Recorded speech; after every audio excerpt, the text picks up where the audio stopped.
So this is my review of episodes 4 through 6 of Grimm Season 4. Let's see how Nick gets his powers back. Let's jump in with where we left off with the cliffhanger. These guys get out of the truck and they throw a brick through the window. And this brick has a symbol on it for the wesen line, which we figure out more throughout these episodes. This episode is dealing with a Jewish myth. This clay guardian who protects people from violence. I really find this concept pretty interesting.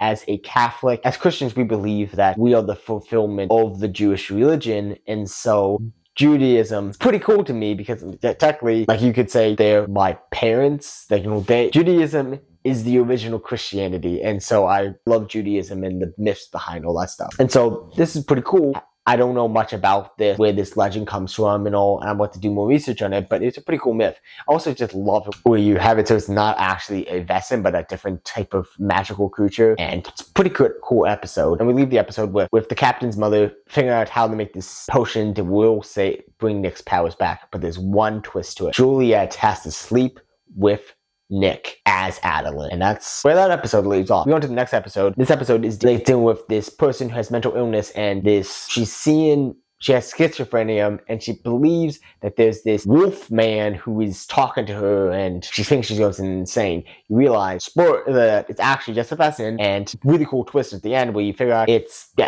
everyone knew it was going to be her husband, but it's him and his twin, right? Nope, it's him and his triplet? Nope. It's 4 of them. There's 4 of these. They're quadruplets. And it's a pretty cool twist at the end where you figure out it's them. And yeah, this episode's pretty fun. It's dealing with, like people with mental illness and how like this guy is fake. Like he's a doctor who's tricking this woman into thinking she's going insane so he can get all her money when she gets put in an insane asylum. And I thought it was a pretty cool episode. And we leave this episode with a really important thing, and that is when they're at Rosalie and Monroe's house, there's suddenly a noise outside, and they come out to find a burning cross in their yard, which brings us more into the wesen line. The wesen line is basically the Ku Klux Klan of the wesen world.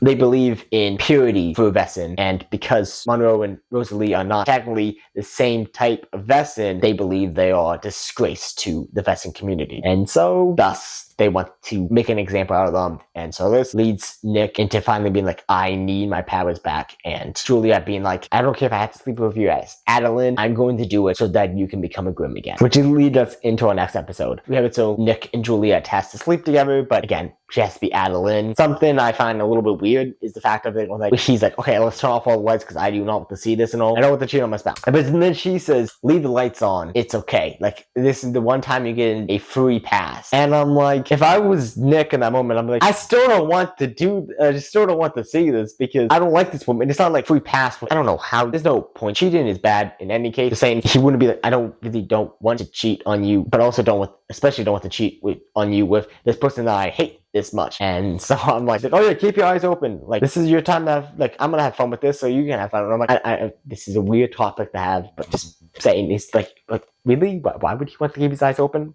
Anyway, you also have it in talking about Adeline. You also have Adeline for these episodes. She finds a way to escape out of her prison cell, and she goes on this crazy Alice in Wonderland adventure trying to get out. And you have like these crying faces. You have this room with this pig and all these different crazy stuff. Alice in Wonderland, and it ends with her finally being able to get out and join the Royals again on finding her daughter. The other big thing in this episode is the villain. We're dealing with these lizard wesen, but something I find really fun about this is the main priest, because they're like this cult who has to sacrifice every 5 years 2 people, classic cult-like things. But the priest in this cult is played by the person who plays Nicodemus in The Chosen. So I always find that cool. Like Nicodemus, oh, this really like holy guy, and then suddenly he's this cult leader, and I'm like, that's kind of crazy, and I find it kind of fun. And he does a great job in this. But I'm like, yeah. And guess what? Nick gets his powers back, so Nick is back to normal.